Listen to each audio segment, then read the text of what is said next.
بسم اللہ الرحمن الرحیم ڈیئر اسٹوڈنٹس السلام علیکم. آج ہم P S Y four 08 health psychology کا شور لیسن نمبر 16 کا آغاز کریں گے. تو لیسن نمبر 16 کا نام ہے sources of stress. In the started آپ کو سورسز ان دا فیملی میں کچھ اس طرح سے بتایا گیا کہ فیملی کے ہر ممبرس کے بیہیویئر، ضرورتیں اور پرسنالٹی ایک دوسرے کے ساتھ انٹریکٹ کرتی ہیں، جو کہ کبھی کبھی اسٹریس کا سبب بن سکتی ہیں. فیملی ممبرس کے درمیان کنفلکٹ آ سکتا ہے، جیسے کہ فائنینشیل ایشوز، دوسروں کو کنسیڈر نہ کرنا، یا پھر چھوٹی چھوٹی باتوں پہ کنفلکٹ، جیسے کہ کون سا ٹی وی شو دیکھنا ہے. اگر گھر میں نا بہت زیادہ لوگ رہتے ہیں نا، تو پرائیویسی اور فیملی ریسورسز جیسے کہ باتھ روم کا یوز کے لیے بھی تنازع ہو سکتا ہے فیملی کے درمیان. فیملی کا اسٹریس کے بہت سے سورسز ہو سکتے ہیں، لیکن یہاں ہم تین پر فوکس کریں گے. ایک نیو فیملی، مطلب کہ ایڈیشن ٹو دی فیملی، اس کے بعد پھر ڈیورس، اور پھر النس اور ڈیتھ ان دا فیملی کے حوالے سے. یہ تین میجر سورسز ہیں جو اکثر فیملی فیس کرتی ہے. اسٹریس ان کا بہت سویئر لیول کا ہوتا ہے. تو سب سے پہلے ہے in addition to the family کی بات کریں تو ایک نیو بچہ فیملی میں آنا نا بہت خوشی کا واقعہ ہوتا ہے. ایک نیو بچے کا فیملی میں آنا خوشی کا واقعہ ہوتا ہے، لیکن یہ اسٹریس بھی لاتا ہے، خاص کر ماں کے لیے جو پریگنینسی کے دوران اور بچے پیدا ہونے کے بعد اسٹریس میں رہتی ہے. لیکن فیملی کے دوسرے ممبرس بھی نا اسٹریس محسوس کر سکتے ہیں. مثلا باپ کو اپنی بیوی اور بچے کی صحت کی فکر ہو سکتی ہے، یا ڈر ہو سکتا ہے کہ ان کی بیوی کے ساتھ جو ہے نا وہ تعلق کمزور ہو جائے گا. اور دونوں پیرنٹس کو پیسے کمانے کی جو فکر ہے وہ بھی محسوس ہونا شروع ہو جاتی ہے. نمبر 2 پیراگراف میں جو ہے وہ بتایا گیا آپ کو کچھ اس طرح سے کہ بچے کے پیدا ہونے کے بعد نا پیرنٹس اپنی نئی ذمہ داری کی وجہ سے نا اسٹریس محسوس کرتے ہیں. پیرنٹس کے اسٹریس میں نا ایک اہم فیکٹرز بچے کی پرسنالٹی بھی ہوتا ہے. ہر بچہ الگ مزاج کا پیدا ہوتا ہے، جیسے کہ جسے نا ہم ٹیمپرامنٹ کہتے ہیں. تو یہ پیپر پوائنٹ آف ویو سے امپورٹنٹ ہے کہ جو بچہ ہر بچہ جو ہے وہ الگ مزاج سے پیدا ہوتا ہے، اسے کیا کہتے ہیں؟ ٹیمپرامنٹ. ڈاکٹر اور نرسز جو بچوں کے مزاج کو اچھے طریقے سے نا سمجھ لیتے ہیں، بچے کو آسان اور مشکل کی کیٹیگری میں وہ رکھتے ہیں. اور یہ ٹرمز ہے نا اصل میں نا بہت ایکوریٹلی ڈسکرائب کرتی ہے کہ کیسے بچے ڈفرینٹ سچویشنز میں ریئیکٹ کرتے ہیں، جیسے کہ کھانا کھلانا، گود میں لینا، یا کپڑے پہننا.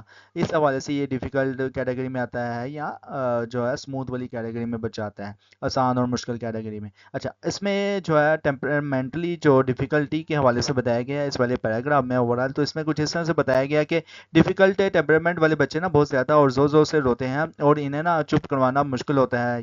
یہ نیو کھانے، مطلب کہ نیا کھانے، روٹینس اور لوگوں کو ایکسیپٹ کرنے میں نا پریشان ہوتے ہیں، اور ان کا روٹین میں نا کوئی کنسسٹنسی نہیں ہوتی. عام طور پر نا صرف 10% بچے جو ہے نا وہ کمپلیٹلی طور پر نا ڈیفیکلٹ کیٹیگری میں آتے ہیں. لیکن کچھ بچے کبھی کبھی نا ان ٹیئرس کو بھی دکھاتے ہیں.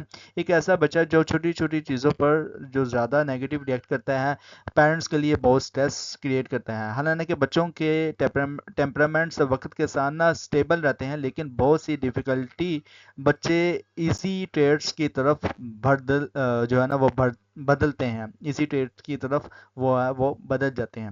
اچھا، ایک نیو بچے فیملی کے نا دوسرے بچوں کے لیے بھی نا اسٹریس فل ہو سکتے ہیں. یہ اسٹریس جو ہے نا وہ خاص کر ان بچوں میں زیادہ ہوتا ہے جو کہ بہت چھوٹے ہوتے ہیں، مثلا 2 سے 3 سال کے، اور جو اپنے پیرنٹس کے ساتھ نا ٹائم شیئر کرنے کا جو اپنے پیرنٹس کا نا ٹائم کسی دوسرے بچے کے ساتھ شیئر کرنا نہیں چاہتے.